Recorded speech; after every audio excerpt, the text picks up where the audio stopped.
بتبدأ الحكاية في الماضي وبنشوف سباق عربيات حربية، بس يا باشا ده مش أي سباق، ده سباق عمره ما حصل. وبنشوف المتسابقين كلهم بيحاولوا يسبقوا واحد بعينه، بس الولد ده عامل زي الحصان مفيش حد بيعرف يغلبه، لحد ما قرروا كلهم يتفقوا عليه، والمنافسة الشريفة ما بقتش شريفة وكلهم بيضايقوه وبيحاولوا يوقعوه. بس ابن الأصول ده زي ما يكون بطل خارق، مفيش حاجة بتأثر فيه، وفعلا بيفوز المتسابق. بس فجأة العجلة بتاعته بتتكسر وبيقع منها وبيموت. وبنروح بعدها لزماننا الحالي وبنشوف عالم اسمه سيلفستر. سيلفستر ده راجل مش عايش غير للآثار والمقابر الفرعونية، واكتشف مقبرة أثرية في مصر، لكنه هو واقف قدام الكاميرا بتاعته وبيكلم الجمهور وبيقول لهم انه داخل مقبرة الأميرة نيفر، وده عشان يكشف عن الموميا بتاعتها. سيلفستر ومساعديه بيدخلوا المقبرة وبيفتحوا التابوت، بس يا فرحة ما تمت، التابوت بيطلع فاضي. وهنا بقى سيلفستر بيبدأ يترجم النقوش والرسومات اللي على التابوت وعلى جدران المعبد، وعرف من القصة دي ان الموميا بتاعت الأميرة نيفر موجودة في مدينة المومياوات. بيلف سيلفستر ورا النقوش والرسومات دي لحد ما بيكتشف ان في مدينة كاملة عايشين فيها المومياوات، مدينة شبحية كده بس على أصولها. ومن ناحية تانية بنروح على طول لمدينة المومياوات، وهناك بنشوف شاب اسمه توت قاعد بيمضي اوتوجرافات للمعجبين بتوعه. وبنعرف وقتها ان توت ده كان متسابق مشهور جدا، ودايما كان بيفوز في سباقات العجلات الحربية، عشان كده لمعجبين كتير. وبعد ما بيخلص توت توقيع الاوتوجرافات للمعجبين بتوعه بيدي الحاجات بتاعته لاخوه اللي اسمه سخم، وبيطلب منه انه يرجع البيت، وده عشان هو ممكن يتأخر شوية وهو بيجيب طلبات البيت.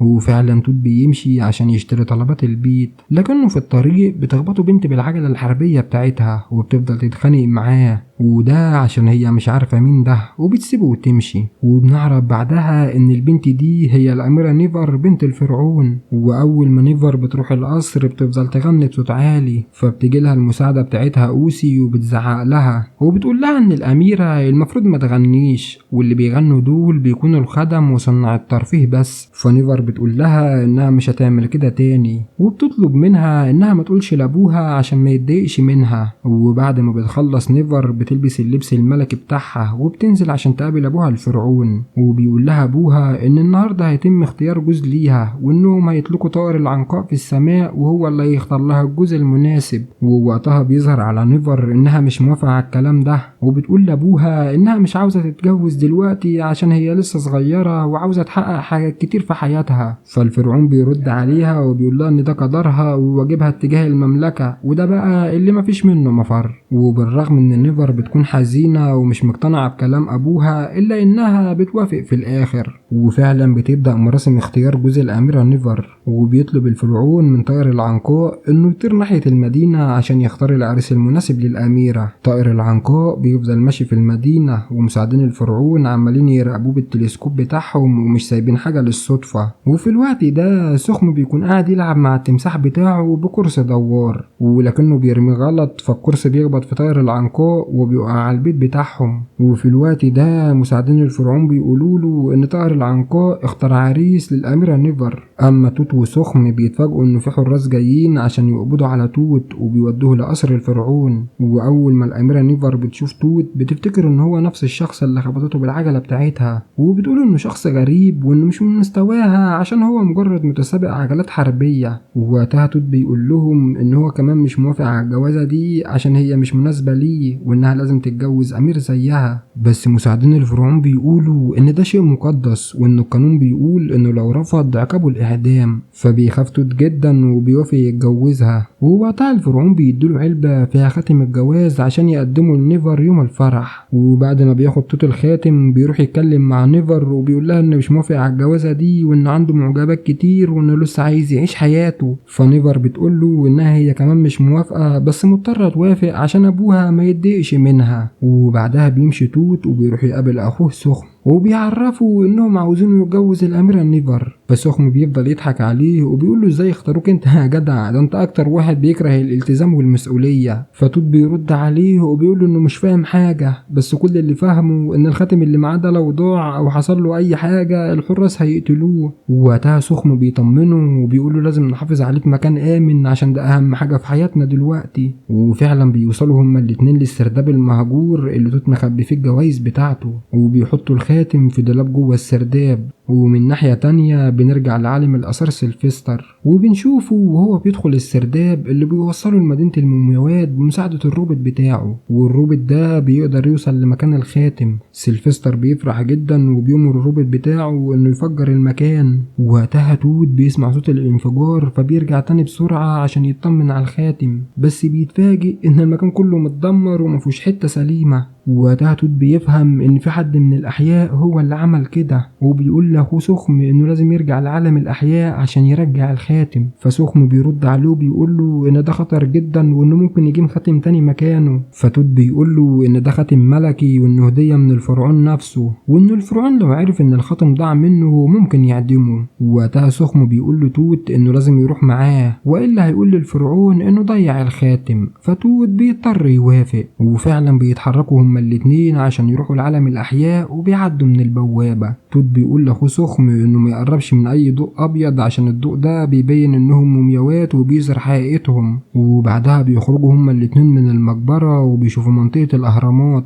وهناك بيكون في بعثة استكشافية ومجموعة من العلماء، وبيشوفوا سيلفستر وهو بيحط الخاتم في واحد من الصناديق اللي معاه، وبيقول للمساعدين بتوعه ان الخاتم ده هيكون اهم قطعة في افتتاح المعرض بتاعه. ووقتها توت وسخم بيستنوا لما مساعدين سيلفستر يحطوا الصناديق في العربيات، وبينزلوا بسرعة عشان يركبوا معاهم ويرجعوا الخاتم. وبيفضلوا هما الاتنين في العربية لحد ما بتوصل للمينا، وهناك بيستخبوا في واحد من الصناديق عشان محدش يشوفهم. بس وقتها الصندوق ده بيتشال وبيتحط على مركب مسافرة لإنجلترا. ولما بيطلعوا توت واخو سخم على السفينة بيكونوا خايفين ومش عارفين يتصرفوا ازاي، لحد ما بيسمعوا صوت حد جاي عليهم فبيستخبوا بسرعة عشان يهاجموا الشخص اللي جاي ده. بس بيتفاجئوا لما الباب بيفتح وبتطلع هي الأميرة نيفر، وبيكونوا مستغربين وجودها هنا. ولما بيسألوها هي هنا بتعمل ايه ما بترضاش تقول لهم، وبتسألهم هما اللي بيعملوا ايه هنا، وبتتهم توت انه هربان عشان ما يتجوزهاش. فسخم بيرد عليها وبيقول لها ان توت ضيع خاتم الجواز بتاعهم وانه هنا عشان يجيبه. فنيفر بتقول لتوت ان كده ممكن تحصل مصيبة كبيرة لو الخاتم ده مرجعش، وعشان كده بتقرر انها تساعده انه يلاقي الخاتم. وبيفضلوا كلهم يحاولوا يفتحوا الباب، بس للأسف الباب مش بيفتح غير من الناحية التانية. وبعد شوية المركب بتوصل لإنجلترا، وبيكونوا كلهم فاكرين نفسهم في مملكة بابل أو في المملكة الرومانية. وبعدها بيشوفوا سيلفستر وبيعرفوا إن هو ده الشخص اللي سرق الخاتم، وبيقرروا إنهم يمشوا وراه. وبيستنوا لما سيلفستر يركب العربية مع المساعدين بتوعه، وبيروحوا كلهم يستخبوا في صندوق العربية عشان محدش يشوفهم. وبيفضلوا يراقبوا سيلفستر، ووقتها بتشوفهم مجموعة من الناس وبيفضلوا يصوروهم، وبيكون عاجبهم التنكر اللي هم عاملينه ده، لحد ما الضوء الابيض بيظهر حقيقة انهم مومياوات فبيخافوا منهم وبيجروا. وبعدها بيشوفوا كلهم اعلانات لعرض فرعوني في المسرح، فبيقرروا انهم يروحوا عشان يدوروا هناك على الخاتم. وفعلا بيروحوا للمسرح، وهناك بيدخلهم المخرج مع الممثلين اللي لابسين زي الفراعنة، وبيقول لهم انهم لازم يطلعوا على المسرح بسرعة. ووقتها نيفر ما بتكونش فاهمة هو بيعمل كده ليه، وبتفضل تقول له انا الاميرة نيفر يا جدع. فالمخرج بيضحك عليها وبيقول لها انه عاجبه تقمص الشخصية بتاعتها. وفعلا بيدخلوا كلهم على المسرح وبيفضلوا يغنوا، ونيفر بتفرح جدا انها اخيرا هتقدر تغني من غير ما حد يمنعها. وفعلا بتفضل نيفر تغني، وبيكون المايسترو متضايق جدا عشان هي خارجة عن النص اللي هم متفقين عليه، ولكنها بتفضل تغني وبيتفاجئ بيها كل اللي موجودين في المسرح. وكمان بتقدر تاخد الخاتم اللي كان مع ممثلة من اللي كانوا موجودين في العرض،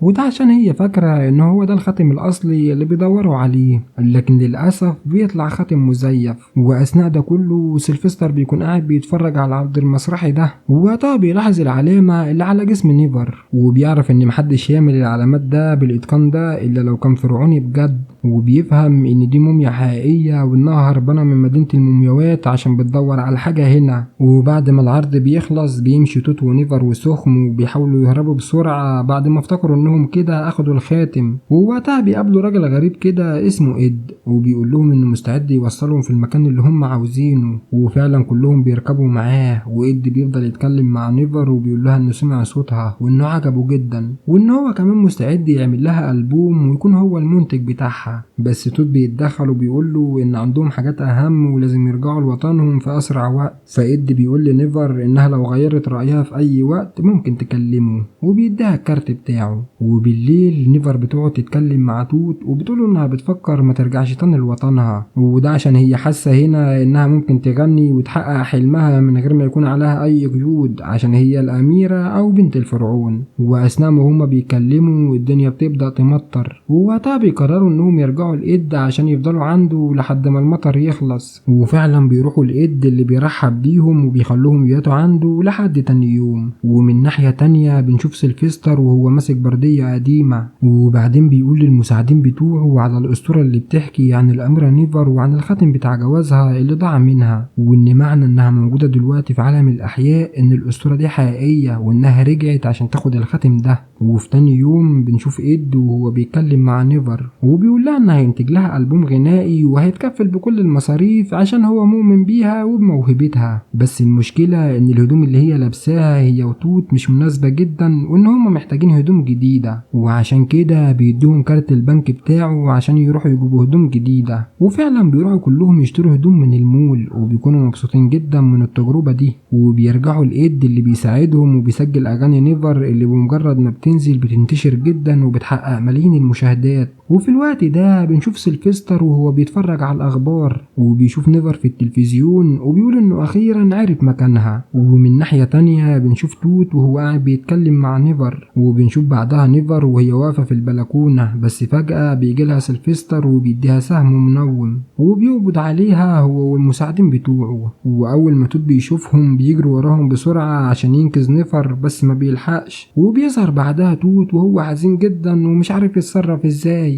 وقتها إد بيقول له إن العربية اللي خطفت نيفر عربية معروفة عشان هي تابعة لمتحف مشهور اسمه متحف كرنابي، واللي بيكون متحف تابع لعيلة سيلفستر. وبنروح بعدها للمتحف ده وبنشوف سيلفستر وهو بيتكلم مع نيفر اللي بتكون مربوطة في الكرسي، وبيقول لها إنه كان ناوي يخلي الختم بتاعها إن هو أهم اكتشاف عنده في المتحف ويفرج الناس عليه يوم الافتتاح. لكن الموضوع دلوقتي مختلف، وإنه هيخلي الناس تتفرج على الأميرة نفسها بدل ما تتفرج على الختم بتاعها. وفي الوقت ده توت بيكون قدروا انه يوصل للمتحف، وهناك بتتضايق جدا لما بيلاقي انهم كاتبين على لوحة التعريف بتاعته انه كسب 100 سباق بس. وبيقول توت يا جدعان انا كسبت اكتر من 112 سباق مش 100 بس. وبيدخل بعدها عشان يدور على نيفر، بس للاسف سيلفستر ومساعدينه بيقدروا انهم يقبضوا عليه هو كمان. وفي الوقت ده سخم بيكون قاعد قلقان على توت اللي راح ينقذ نيفر ولسه مرجعش. ووقتها سخم بيقرر انه يروح بنفسه للمتحف عشان يدور عليه، وفعلا بيعمل كده وبيقدر سخم انه يوصل لتوت ونيفر وبيفضل مستني لحد ما الحراس ينشغلوا عنهم. وبيدخل سخم وبيقدر ان هو يحررهم وبيطلب منهم يهربوا معاه بسرعة، بس كمية المخدر اللي توت ونيفر اخدوها بتكون كبيرة وما بيبقوش قادرين يمشوا. فسخم بيفضل يشجعهم وبيحاول انه يحركهم بسرعة قبل ما سيلفستر يرجع، لكنهم للأسف بيتأخروا وبيرجع سيلفستر هو والمساعدين بتوعه وبيشوفوهم. وقتها نيفر بتهجم بسرعة على واحد من الحراس وبتضربه وبتوقع المسدس من ايده وبترميه على سيلفستر. وفي الوقت ده إد بيدخل وبياخد هو طلقة المخدر وبيقع على الأرض يا بختك يا عم إد. فتوت بيشيله وبيهرب بيه، وبيفضلوا كلهم يجروا بسرعة وبيروحوا يركبوا أتوبيس عشان يهربوا بيه. وسخم بيحاول إنه يسوق الأتوبيس بسرعة، وسيلفستر بيخرج وبيجري وراهم بالعربية بتاعته. وفي الوقت ده نيفر بتفضل تشجع توت إنه يسوق هو عشان هو كان متسابق وعارف هيقدر يخليهم يهربوا إزاي. لكن توت بيقول لها انه بقى بيخاف من السواقة من بعد الحادثة اللي تسببت في موته. فنيفر بتفضل تشجعه اكتر لحد ما توت بيقرر انه يتغلب على خوفه، وبيبدأ يوجه سخمه وبيقول له يعمل ايه لحد ما بيقدروا انهم يهربوا من عربية سيلفستر بعد ما بيبقوا على مركب في المية. وبعد شوية إد بيكون فاق وبيقول لهم انهم يرجعوا لوطنهم في اسرع وقت، وبيعرفهم ازاي يركبوا الطيارة وبيحجز لهم اقرب تذاكر طيران متجهة لمصر. لكن وقتها بنكتشف ان سيلفستر هو كمان حاجز طيارة ورجع على مصر وبيكون معاه المساعدين بتوعه، والقصة لسه ما خلصتش. واخيرا بيرجع توت ونيفر لوطنهم مرة تانية، بس كل واحد فيهم عايش لوحده بعيد عن التاني. وبعد ايام بيجي فرد من حراس الفرعون وبيقول له ان في احياء هجموا على المدينة ومعاهم وحوش حديدية. وفعلا بنشوف سيلفستر هو والمساعدين بتوعه وهم راكبين جرارات وجايين عشان يقتحموا مدينة المومياوات. وواحد من مساعدين سيلفستر بيقولوا انهم هيدوروا على الاميرة، بس سيلفستر بيرد عليه وبيقول له انهم ما بقوش محتاجين للاميرة خلاص، وانهم هياخدوا الفرعون مكانها، وعشان الفرعون هيشد الناس تتفرج عليه اكتر. وفعلا بيدخلوا كلهم للقصر بتاع الفرعون، ووقتها بتدخل نيفر وبتحاول انها تحارب سيلفستر عشان تحمي الفرعون، بس سيلفستر بيقدر انه يطيرها بعيد وبيخطف الفرعون. وفي الوقت ده سخم بيروح لاخوه توت وبيعرفه اللي حصل.